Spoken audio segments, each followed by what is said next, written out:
देखिए, ये वक्फ amendment bill, वक्फ संशोधन बिल जो पार्लियामेंट के सदन में जो टेबल किया गया, इसका हमने जिस समय इसको वक्फ अमेंडमेंट बिल लेके आया गया, उसी समय हम तेलंगाना वक्फ बोर्ड की जानिब से हमने इसका विरोध किया। न सिर्फ विरोध किया इसका, हमने एक स्पेशल बोर्ड का मीटिंग को बुलाकर एक रेजोल्यूशन हमने पारित करके, वो रेजोल्यूशन पारित किया हुआ रेजोल्यूशन हमने आपको भी, मीडिया को भी दिया है, हम केंद्र की सरकार को भेजा है और हम जेपीसी को हम इसको भेजे हैं। ये केंद्र की सरकार का इसमें दोहरा रवैया है। इसमें केंद्र सरकार मुसलमानों की वक्फ की प्रॉपर्टी को बचाने के नाम पर वक्फ की प्रॉपर्टी को खत्म करना चाह रही है।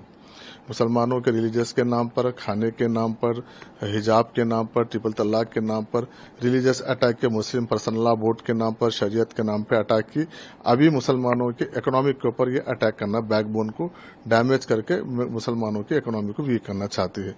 इनका केंद्र सरकार की नीयत साफ नहीं है। अगर केंद्र सरकार की नीयत अगर साफ होती, केंद्र सरकार वक्फ बोर्ड की प्रॉपर्टी को बचाना चाहती तो ये पहले स्टेक होल्डर से बात करती, वक्फ बोर्ड से पहले बात करती, सभी स्टेट के यूनिट्स को बुला के बात करती। आज संशोधन कब होता कि जब जिस समय अगर संशोधन की जरूरत होती है, या तो उस समय संशोधन होता, या फिर अगर जो मौजूदा जो एक्ट है, प्रेजेंट जो एक्ट है, अगर वो कहीं ना कहीं फेल होता है या प्रोटेक्ट नहीं करता है, तो जब संशोधन की जरूरत पड़ती। ना तो यहाँ स्टेक होल्डर की तरफ से डिमांड था, ना पुराने अमेंडमेंट में ऐसा कोई लूप होल से।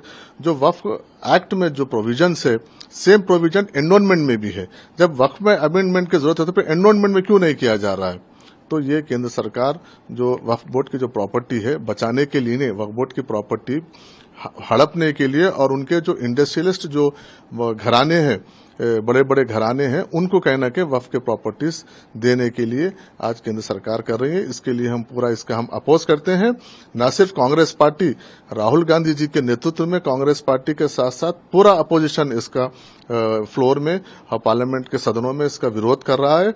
और उम्मीद करते हैं हम कि जो एनडीए के जो पार्टनर्स है, सेकुलर पार्टनर से, चंद्रबाबू नायडू रहने दीजिए, नीतीश कुमार रहने दीजिए, या फिर एनसीपी के अजित पवार जी रहने दीजिए, इन सभी लोगों से हमने अपील भी की है, फिर एक बार अपील कर रहे हैं कि ये मुसलमानों का विरोधी बिल है, इसको आप अपोज कीजिए। क्योंकि अगर आप अपोज नहीं करेंगे, इसका मदद करेंगे, तो मैं समझता हूं केंद्र सरकार ये जो लोकतांत्रिक प्रक्रिया है और ये जो पार्लियामेंट्री डेमोक्रेसी है और संविधान के ऊपर अटैक करने का, और जो संविधान में सभी वर्गों को, सभी जातियों को, सभी रिलीजियस के लोगों को जो right to freedom, right to speech, right to religious का जो संविधान में जो प्रोविजन दिया गया है, लोगों को जो दिया गया है, उसका कहना कि उल्लंघन है।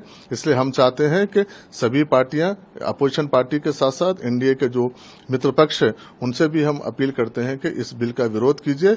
ये मुस्लिम कम्युनिटी के समुदाय के हित में नहीं है, मुस्लिम कम्युनिटी के मुस्लिम समुदाय के हित में बताकर मुस्लिम कम्युनिटी की प्रॉपर्टीज को डैमेज करने का एक बैकडोर से एक साजिश है। सर, आज ये बिल लोकसभा में रखा गया है, कल जा रहा है कि राज्यसभा में भी ये बिल रखे जाएंगे।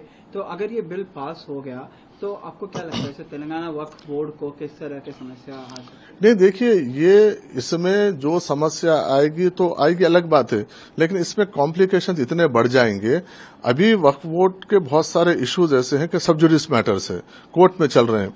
इससे और बहुत सारे जो लोग ऑलरेडी कब्जा करे हैं इस वक्फ बोर्ड की जमीनों पे, बड़े बड़े जमीनों पे, कॉर्पोरेट कंपनीज हो या वक्फ भू माफिया हो, लैंड ग्रैबर्स हो, या बड़े बड़े रियल्टर्स हो, जो वक्फ बोर्ड की प्रॉपर्टीज के ऊपर बैठे हैं, उनको कहीं ना कहीं सपोर्ट करने का केंद्र सरकार काम कर रही है।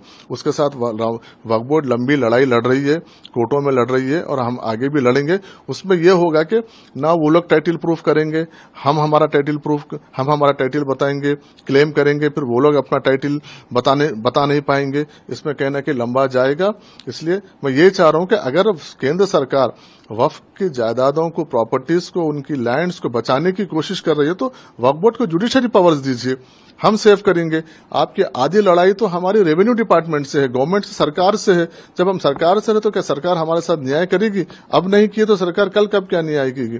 इसलिए हम यही चाहते हैं कि केंद्र सरकार, अगर आपको इस मामले में आप सीरियस है, वक्फ बोर्ड को प्रोटेक्ट करना चाहते हैं, बचाना चाहते हो, तो हमको जुडिशरी पावर्स दीजिए। आप वक्फ बोर्ड के अमेंडमेंट के नाम पर आप है सो लिमिटेशन एक्ट खत्म करना चाहते हैं, वक्फ बाय यूजर खत्म करना चाहते हैं, आप कलेक्टर्स को पावर्स देना चाहते हैं, तो ये कहाँ का आप किसी स्टेक होल्डर्स ने आपके पास अप्रोच हुआ है?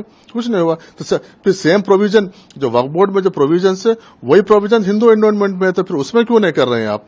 तो यही हमारा कहना यही है कि इस बिल के तेलंगाना वक्फ बोर्ड पहले भी विरोध किया है, अभी भी हम विरोध करेंगे। हम उम्मीद करते हैं कि ये बिल पार्लियामेंट में पारित नहीं होगा।